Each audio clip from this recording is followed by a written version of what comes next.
No, I know you're tight with Matthew, but this has got to be. I mean, he's not a spike the football type guy. Certainly when you're 7-7, also, and you still have some work to do. But this year has been it's quieted a lot of people, and I'm wondering how, what not to for you to speak for him, but what do you think he's feeling?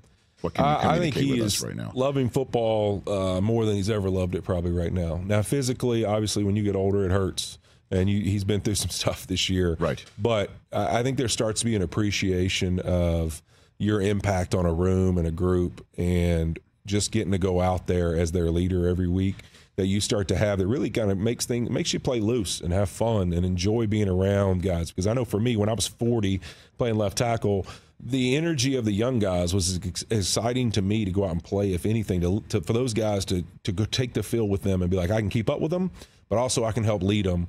And I think that's what Matthew's playing like. He's playing like a guy who just is loving playing the game. And I remember being there the last week of training camp, going to talk to him, and it's like, hey, I know what everybody's saying. Where are you at with where y'all going to be this year?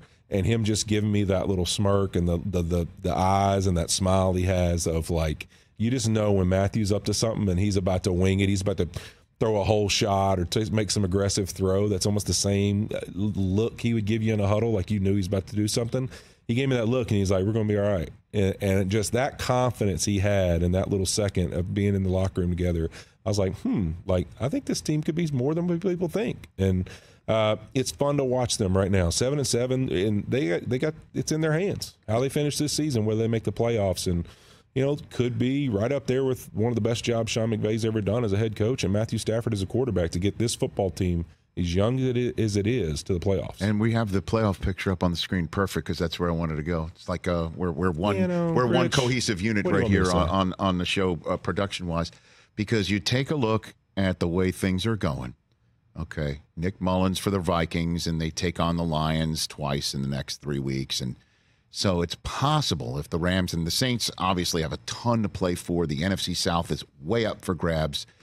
And let's just say the Rams make it, and they're the 6th seed, and they go to Detroit. You just made the noise, right? Because that's Goff there. And Goff is there because Stafford's there. And they play they're standing in each other's way. It's the revenge of the X's. It's like they're both X's. You don't get this very often. How wild would that be? I mean, I think it's one of those things like in the NFL. It's like everyone's got to be rooting for this to happen. I mean, for everything this game would be, it'd be so cool to watch. Just the moments for both of them, like to face your old team in golf in the playoffs, and for Stafford to face a franchise that he was a part of for so long. But they did him a favor, right? Like for golf, it might be more of I'll show you. Oh, yeah. But how do you think, Nick? I'll just let you speak for Stafford one more time. What do you think? Do you think he'd rather face somebody else? I mean, no, I think he would enjoy that one too much. I think I would give the edge. Go back to Detroit? I think I would give a little bit of edge from a freedom standpoint to the Rams, because for Matthew, that's just icing on the cake. He's going to be playing loose as can be. There's no loss there, right? You won a Super Bowl. You get to go back to a place that he really left. He asked to leave in a good place. Like, I've always loved this place. Him and Kelly were very involved in the community there, everything else.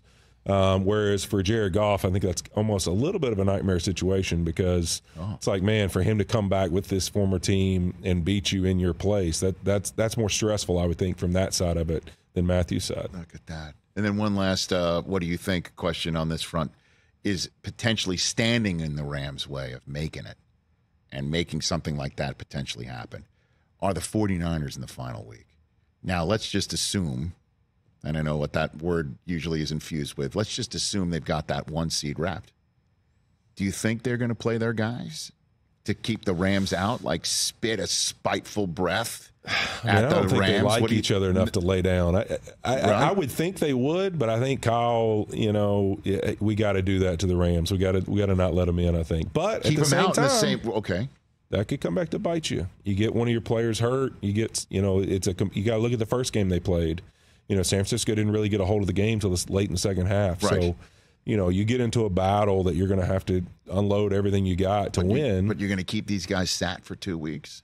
and let the Rams in the tournament. I think it's going to be interesting. They're the ones who knocked you out from the NFC Championship game, as you very well know yourself. You've got a ring in I do. in your and house. You know what's crazy, too, is even like y'all were talking about earlier, the Drew Lock situation, Seattle, they've got winnable games. So if the Rams lose that game, the Seahawks get in.